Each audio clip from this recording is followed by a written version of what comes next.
parents, welcome to the Parental Alert series. And today we are on very interesting episode 4.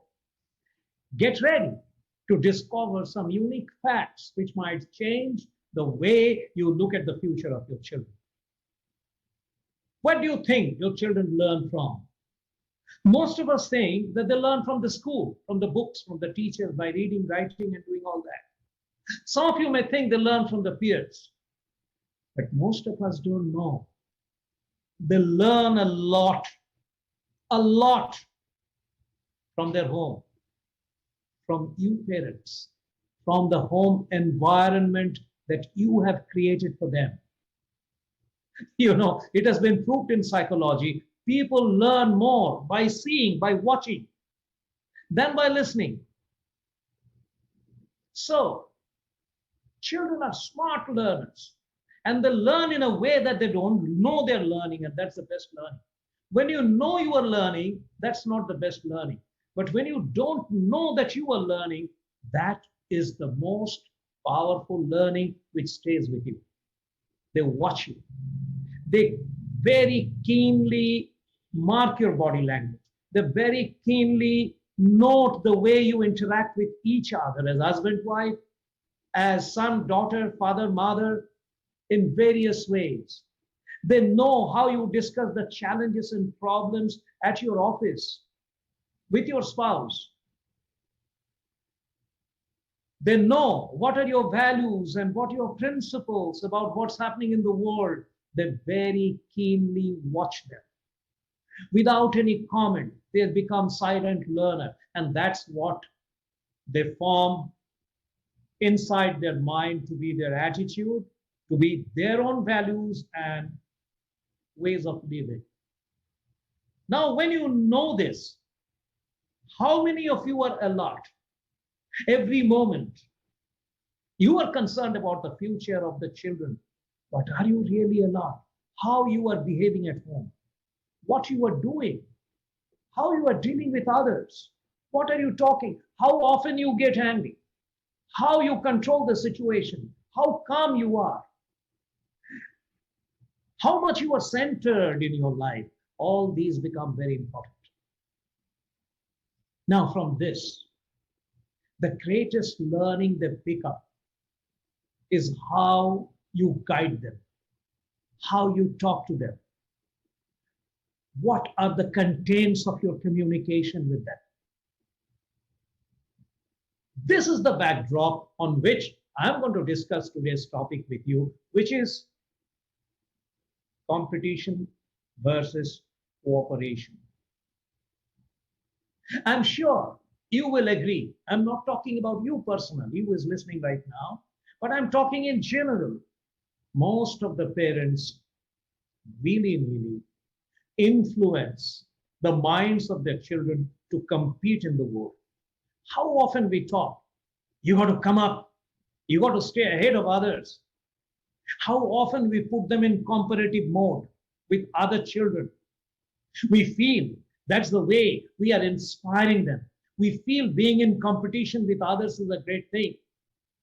The psychologists know nothing can be worse than this. If anything that has caused the unrest in the society, the fights, the war, the communal anarchy that's going on in the society, war between a country and a country, terrorism, violence, all these have come from only one wrong thing in our education system, which is competition. And this is the beginning for you to be more responsible, because you can't do anything about it. You cannot go to school and change their ways. You cannot tell the teachers, never make their children to compete. They will not listen. Schools are competing with each other. Teachers are competing with other teachers. Students are competing with other students. And don't be surprised even students are competing with the teacher. So competition is a war. Competition creates conflict. It creates jealousy. It's kind of a bloodshed, rubbing shoulder all the time. Are they a good thing? Most certainly not. This is the beginning of all anger, all frustration, all discomfort in the future life of the children. There is a way. Wait a little. Everything about competition is not bad. One thing about the competition is very good, and that's what should be the competition. There is only one person in the world you must ask your children to compete with.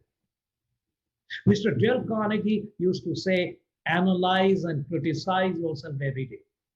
And this is the backdrop of the real competition in which we must inspire our children. And that is to ask them to break their own records, to excel. The spirit of excellence should replace the spirit of beating others and staying ahead. The moment you tell your children and compare them with other children and tell them, you got to be better than your neighbor, than the next children, how the other guy got better marks than you, you are beginning that terrorism. I'm sorry. I cannot use any better. You are the cause of beginning that conflict, that unrest, that upheaval in the society, and that war between a person and person. And on the flip side, we are taking away that the beautiful spirit, that great nectar called love, which the children are spontaneously filled within their heart. We are extracting them out of their heart by substituting it with the spirit of competition. But what happens when you ask the children to do better than how they performed last time? The question of competing with others doesn't arise. Nobody can compete with others. Your child's success is a very independent thing. And that success cannot be compared with another child's success who happens to be your child's peer in the class. Everyone's success story is different. Someone is becoming a brilliant person like Madame Curie or Stephen Hawking. Someone is becoming Bill Gates. Someone is becoming Mother Teresa. Someone is becoming Sachin Tendulkar. They are not competing with others. They're competing with themselves. So take that spirit out of your child's heart. Always tell them you don't have to compete with others. Rather, you should go out and help someone. Help someone who needs it. That person may be your strongest contender. That person can beat you in the examination. Go and help that person. Have that courage. A small anecdote.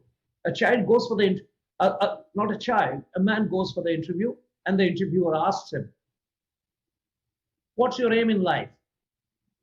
The funny interviewing young boy, passed out from the management school, smiles, looks at his interviewer, and points to the chair he's sitting down and saying, to sit in that chair, sir.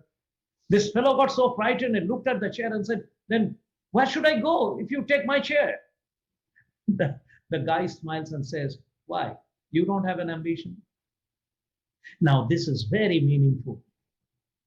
When we keep things close to our chest, when we feel insecure about sharing our greatest treasure with our most potential contender, that's not strength, that's a weakness. A real champion always helps the most potential runner-up by sharing the best skills, because he or she is not afraid. Next day in the combat, he will still win, because every moment he grows, every moment he improves. Improvement is a way of life. With this big spirit, when you train your children, you will create a great society, and your child will be proud of you. Someday they will look up and say, this is what my father told me. This is what my mother told me. And they will become real champions. So teach them love. Teach them cooperation rather than competition. Always tell them to help. Don't worry about your marks. That's a very small thing. In order to get good marks in the paper, I cannot sell my heart. I cannot be smaller in the heart. People become champions through their attitude. Attitude is a matter of the heart. How big is the heart that matters, not how big is the brain. So today's topic, which I normally announce in the beginning, I'm announcing today at the end. Today's topic is transformation from competition to cooperation.